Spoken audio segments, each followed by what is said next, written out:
I remember the first time I ever saw an active duty Green Beret in person. I was 20 years old, stationed at Fort Campbell, Kentucky, and was leaving the PX or post exchange and walked past a Green Beret who was in uniform.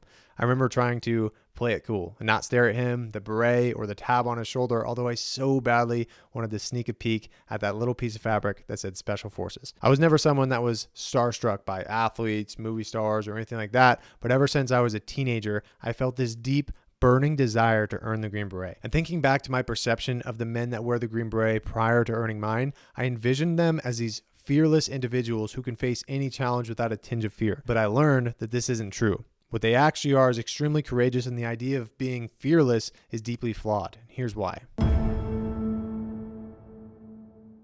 Fear plays an important role in our decision-making process. It's a natural reaction that provides us with key indicators and allows us to make intelligent decisions in chaotic times. It's also what invokes our adrenaline and fight or flight response. So without it, we would lack the much-needed perspective to not only be decisive, but ensure our decisions align with the desired outcome. Even in the day-to-day, completely unrelated from combat or special forces operations, fear can be an important indicator, often guiding us towards what we should be focusing our attention on for the greatest amount of growth. The reason people harp on being fearless is because most people don't understand how to effectively handle fear in a constructive manner. And if crippled by it, the results can be devastating. So saying that I'm fearless can be a psychological trick employed by individuals to enable them to be courageous in the face of fear. But I think fear is a powerful tool when coupled with presence of mind and can lead to better outcomes. When you simply say, I'm fearless, and take an action directly in spite of your fear, it's often at the expense of the perspective we mentioned earlier. What I mean by that is that you often disregard the alarms or information found within that fear. There's a reason it's there. And while most fear is grounded in false beliefs,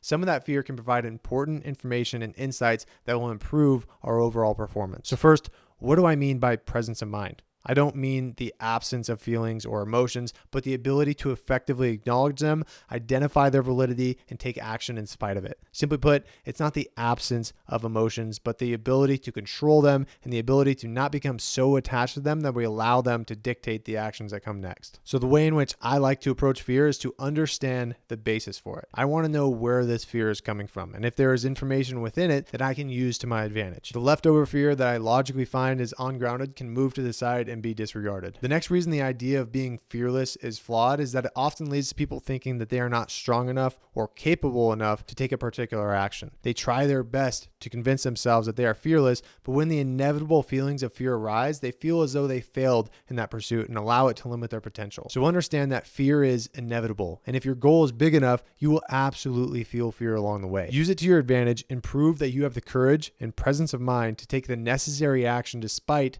the feelings you are feeling. If you want a program that will prepare you physically and mentally for whatever is thrown your way, click the link in the description. And with that, I appreciate you guys watching, and I'll see you in the next video.